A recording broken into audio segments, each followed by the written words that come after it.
မင်္ဂလာပါကျွန်တော်ဒီ29ရက်နေ့ကြာလာပြီးနေ့အတွက်ခဏလေးပြပါမယ်မပြခင်မှာကျွန်တော်3ညခွန်ကျွန်တော်2000မှုပေါက်သွားပြီပေါ့နော်ကျွန်တော်အများကြီးမထိုးနိုင်ပါဘူးနည်းနည်းလေးပဲထိုးပါပေါ့နော်ကျွန်တော်လည်းခုမှစပြီးလေ့လာနေတော့မလို့အရင်ကြီးမထိုးရတော့ပေါ့နော်ကျွန်တော်ပြမယ်နော်မင်္ဂလာပါ3ညခွန်ထွက်တာကျွန်တော်ပေါက်သွားပြီပေါ့နော်အဲ့မှာကျွန်တော်အချက်ပြမယ်ခွင်လေးတစ်ချက်ပြမယ်နော်ဒီမှာ3ပြီးတော့3လာတယ်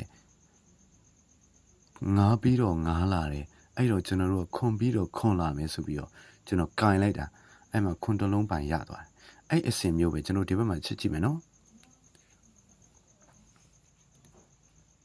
3ညခွန်ဆိုပြီးပြန်ပြီးကျွန်တော်စဉ်းစားတော့မယ်နော်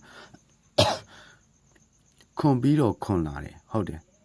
ဒါပေမဲ့ခွန်ပြီးတော့ခွန်လာတယ်လို့ကျွန်တော်ကဒီဥစ္စာနဲ့တွားညီမယ်နောက်ဆုံးဘက်ကကျွန်တော်မြားထိုးတဲ့ပုံစံမျိုးပဲနှစ်ပါပါခွန်ဆိုပြီးတော့လာလိုက်တာအဲ့ပုံစံတိုင်းလာမယ်ဆိုရင်ကျွန်တော်တို့ကဘာရှိမှာတော့ခွန်ပါဝါနှစ်ရှိမယ်ရှစ်ပါဝါ3ရှိမယ်အဲ့တော့2နဲ့3နဲ့ပြေးကိုမလွတ်တော့ပါဘူးအဲ့တော့ကျွန်တော်မိတ်ဆွေများပေါ့နော်အဲ့တော့ထိုးเสียတစ်ခွက်ပဲကြံပါတော့တယ်အဲ့ဒါကတော့ခွန်နှစ်ခွန်3ပါ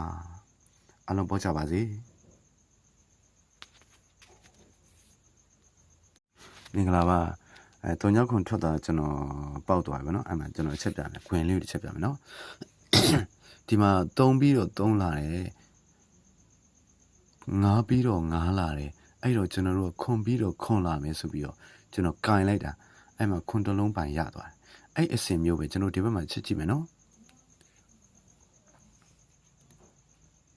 3ညခွန်ဆိုပြီးပြန်ပြီးကျွန်တော်စဉ်းစားတော့မယ်နော်ခွန်ပြီးတော့ခွန်လာတယ်ဟုတ်တယ်ဒါပေမဲ့ခွန်ပြီးတော့ခွန်လာတယ်လို့ကျွန်တော်ကဒီဥစ္စာနဲ့တွားညီမယ်နောက်ဆုံးဘက်ကကျွန်တော်မြားထိုးတဲ့ပုံစံမျိုးပဲနှစ်ပါပါခွန်ဆိုပြီးတော့လာလိုက်တာအဲ့ပုံစံတိုင်းလာမယ်ဆိုရင်ကျွန်တော်တို့ကဘာရှိမှာတော့ခွန်ပါဝါနှစ်ရှိမယ်ရှစ်ပါဝါ3ရှိမယ်အဲ့တော့2နဲ့3နဲ့ပြေးကိုမလွတ်တော့ပါဘူးအဲ့တော့ကျွန်တော်